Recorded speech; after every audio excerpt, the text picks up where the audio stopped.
Hello everybody, welcome back to Cure for the Common Game. Today, in deck number 472, we're going to look at Atla Pilani, Nest Tender. Now, I actually, as a weird turn of events, I had a chance to play this deck before I'm talking to y'all about it. Y'all know last Saturday I went to play Modern.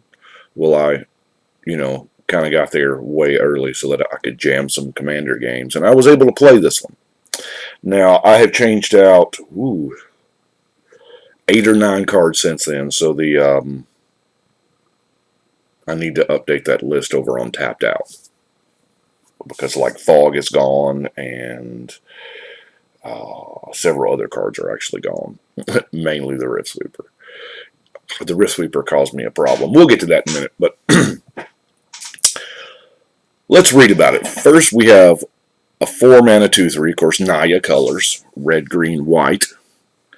And you make the egg, and then when the egg cracks, it hatches whatever the top creature card of your library is. I knew right off the bat what I wanted to do with this deck. There's a very, very old standard deck. Okay, it wasn't even standard yet. It was Type 2. Way back when. The card was called Oath of Druids, and that's pretty much what the deck played. One creature, some variants you played two, one copy of, two different creatures, but most of the time you played one creature, 4 oaths, and then ways to give your opponents creatures. That way they had more than you, and you got the free giant dude, and you just went to town on it. Now, we don't have the luxury of having 4 copies of anything in EDH. Now, some things we do, like, you've got the Disenchant and the Naturalize. So, some things we are fortunate enough to have multiple named copies of, but I wanted to try to make this combo work, and it's in red too, so without further ado, let's look at the single, solitary, only creature in the deck. Well, hold on. First, we got to read the exact wording of Atla. Whenever an egg you control dies, so it's got to die, reveal cards from the top of your library until you reveal a creature card. Put that card on the battlefield, and the rest on the bottom of your library in a random order. Serra Avatar. Serra Avatar is the only creature in the deck. Just like the Days of Oath.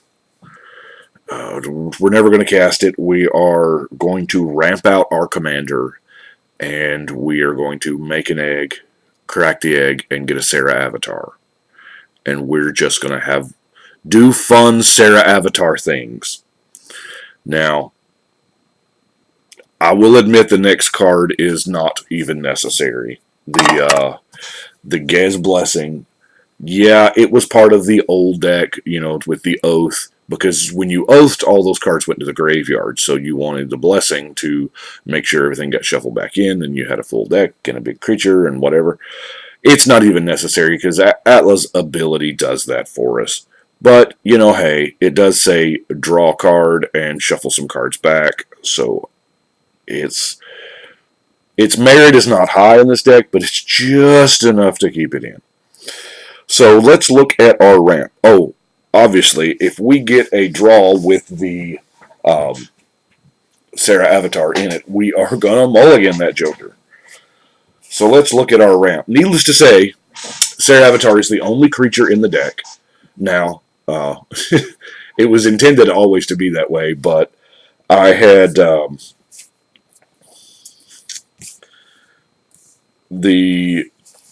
I was thinking, and I was like, well, what's going to happen if Serra Avatar gets exiled? How am I going to get it back? And I went, oh, Rift Sweeper, and I put Rift Sweeper in the deck, not even thinking. Got there, got the gooses, played it, cracked the egg, and got a Rift Sweeper. And I was like, oh, I threw off the math. So I replaced the Rift Sweeper with the Pull from Eternity, which is what it should have been anyway. Now it's guaranteed. You crack the egg, you get a Serra Avatar. That's just how we do it.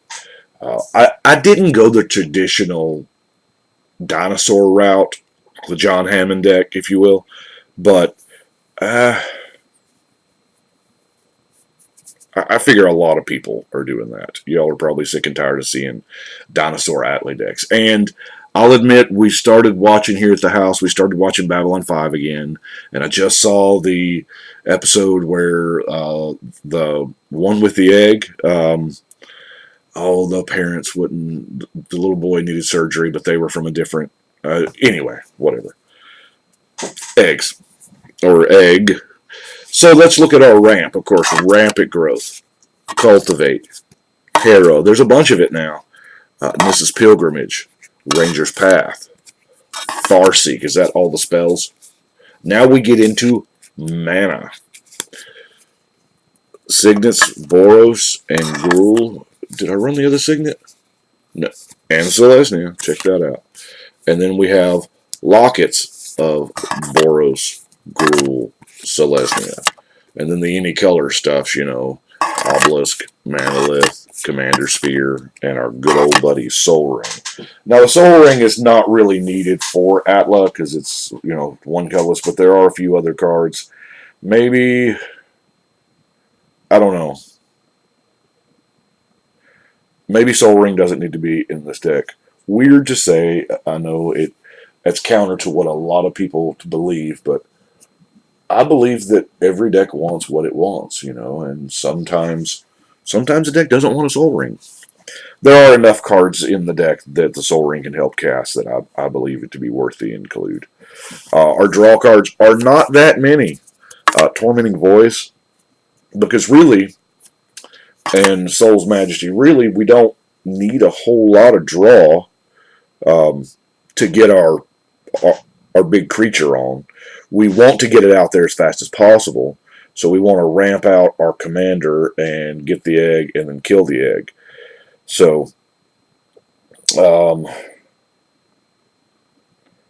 I guess we will go into Sarah Avatar is just a big dumb creature.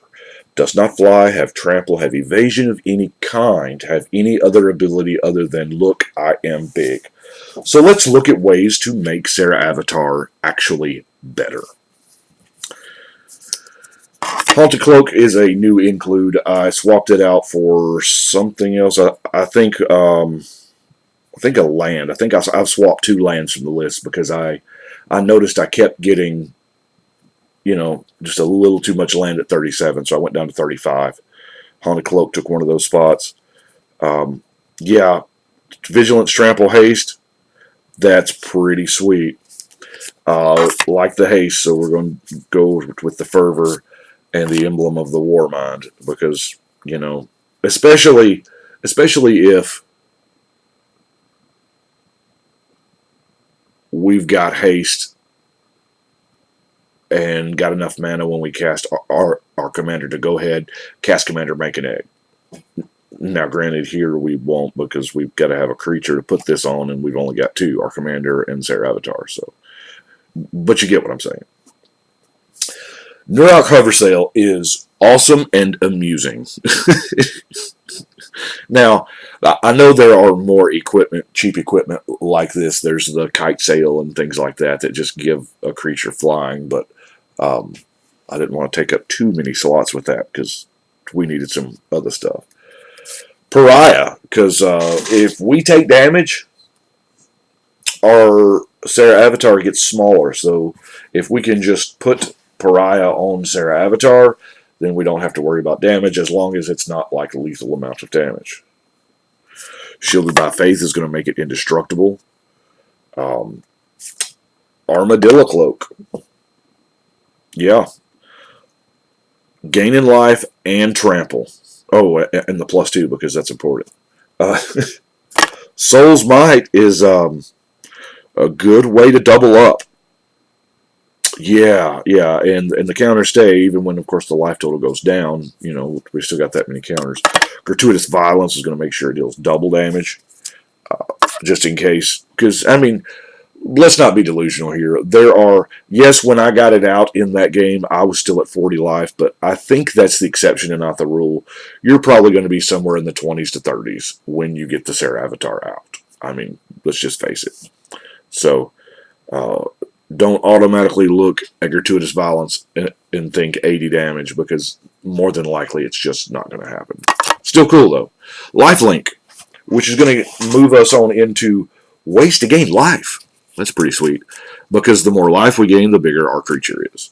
Um, you know, Beacon of Immortality just doubles your life total. True Conviction, double striking lifelink. That's pretty sweet. Loxodon Warhammer is lifelink, and it also gets that trample. Armadillo Sledge, yeah, I call it Armadillo Sledge. Armadillo Cloak came first, and then once we started making equipment, we got the Behemoth Sledge, and I thought it was the biggest naming mistake. They should have called it Armadillo Sledge. They could have put the scales up this. Oh, it would have been awesome. But anyway. Spirit Link, which is not Lifelink, there is a technical difference in the way they play. Soul's Grace, we're just going to double up life again. Elixir of Immortality, and Life Chisel. Now, Life Chisel, there are situations where we are not going to be able to attack. Yeah, if somebody just, I hate to use the term pacify, because pacifism, not that real played in our format, but you get what I'm saying. It's a pacifism type effect. We need, and also, we need a way to sack our egg.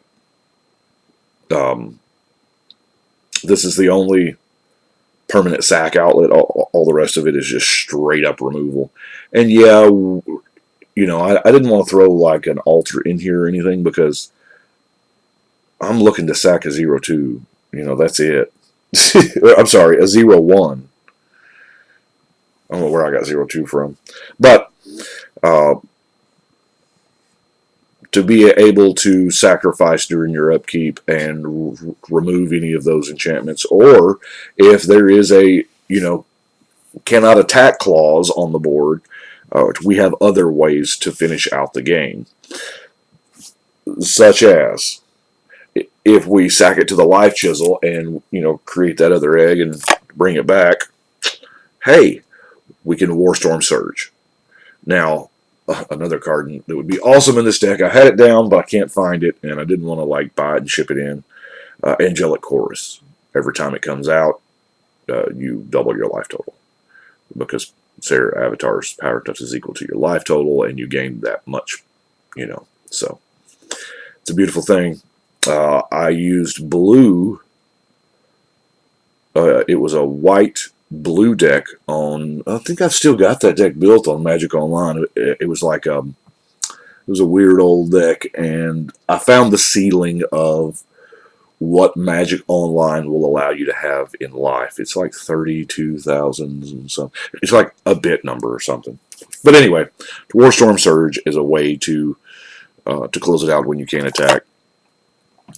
We're gaining life, so the reservoir just kind of, that first line is not why we're playing it in here. It's all of our, stupid amounts of life gain. That's why we're playing it. Soul's Fire. Just gonna, shoot somebody. Fling. Now, Fling is actually so perfect with the deck, because Sarah Avatar cannot exist in your graveyard. If it would be put into the yard, it just automatically shuffles back in, so it's ready to hatch another egg. So that's, and you can make eggs. After you got the Sarah Avatar, you can make eggs, just at will, for blockers. Yeah, Atla's ability is not a May ability, so you just, kind of pick your deck up and shuffle it. You still have to reveal it all, but once you have revealed your entire deck once, nobody really wants to see it again. But it's perfect, because you get the creature back ready to crack another egg, and you get this massive amount of damage. Now, Mirror of the Forebears is just in there so that, hey, we can make another temporary avatar if we want to. And, stupid amounts of life gain calls for a stupid life gain card. Storm Herd. I've always operated under the impression that 10 mana spells should win you the game, and then I heard Sheldon say that anything happen after turn 10 is fair game. So I guess that's kind of his version of the same thing. But Stormherd kind of does, especially in here where we have so much haste. You can actually Stormherd, and get there. Regrowth to bring something back. We got to Brave the Elements to protect our Sarah Avatar, or offensively, they can't block it. Now let's look at some removal. We got a little bit of it because, we ain't fighting the creature war. Let's look at the Disenchant style. We'll go with Disenchant, Nature's Chant, Back to Nature, Naturalize. Wow, all the rest is creature removal. Pyroclasm. I have noticed Pyroclasm is a good early sweeper to kill that egg. I mean, you can also use the egg to block, but a lot of times, by the time that, well, I say a lot of times, in the 1-2 games I played, I can't remember.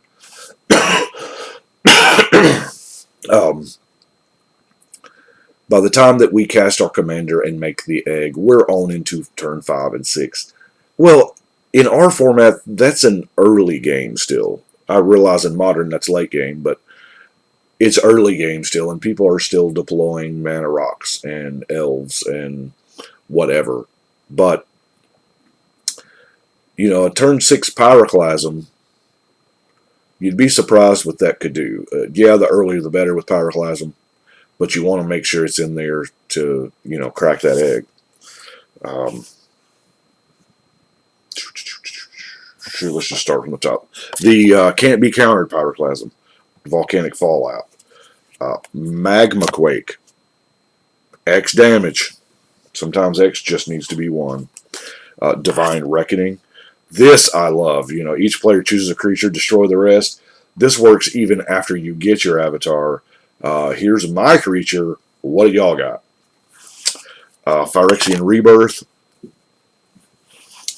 Chain Reaction, March of Souls, Dust to Dawn. Now, obviously, a lot of these are just board wipes to clear the board so we don't die before we get our Sarah avatar off. A Savage Twister, Needle Storm, Dust to Dust. It exiles 2 artifacts. That's very not bad. Beast Within. And our last non-land card is Rabid Bite. That's another new include, simply because it's removal, and, it's good with a really giant creature. So we will peel through these lands really quick. Of course, the Command Tower, Gruul Gate, Crag, Refuge, Plaza, Gorge, Highlands, Sands, Grey Pelt Refuge, Transgo Promenade, Rogue's Passage, Tranquil Expanse, Stone Quarry, Evolving Wilds, Vivid Meadow, Jungle Shrine, Celestia Guildgate, and Boros Guildgate.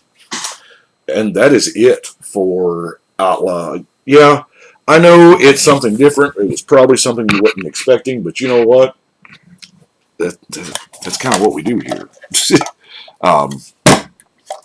Static, get out of there. So, but I have had a chance to play this one, and I had a ton of fun with it. I don't think I won, but you know what? To me, that just about doesn't matter. I had a blast. That wraps up deck number 472. So we will take a look here at this wall. 472. What? I was looking at it last night, right after I put that one up there, and I was thinking that entire row. That's 7, 8, 9. I have 2 more decks already built, ready to go. So Yeah, that entire row is going to be C19. Um, you know, trying to bust these out as fast as possible because let's face it, Eldraine's got some legends. We are what, just a little while away. Was it 3 weeks or so? Not even. So yeah, I don't want to go into Eldraine behind on C19. Typically, the commander sets are the hardest ones for me to finish, mainly because there's just so many. There's 16. This is the third year in a row there's been 16 new decks to build, and I feel like Eldraine's going to have more because we've got those Brawl decks, and there's 4 of them, and they all have a face commander, and if they even have one more, that's 8 cards that's not in the set proper. There's at least 4 cards that's not, 4 legends that are not in the set proper. And then with Fairy Tale World, the popularity of Commander, there might be 10 to 16 more. So they are increasing the number of legends that they print to, for us, and because they're pushing Brawl, they've made the statement they're always going to have a 5-color Brawl commander, which is standard. So, of course, we got Kenrith, the Return King, or the King Returned, or whatever. I guess that's Daddy Kenrith. I don't know.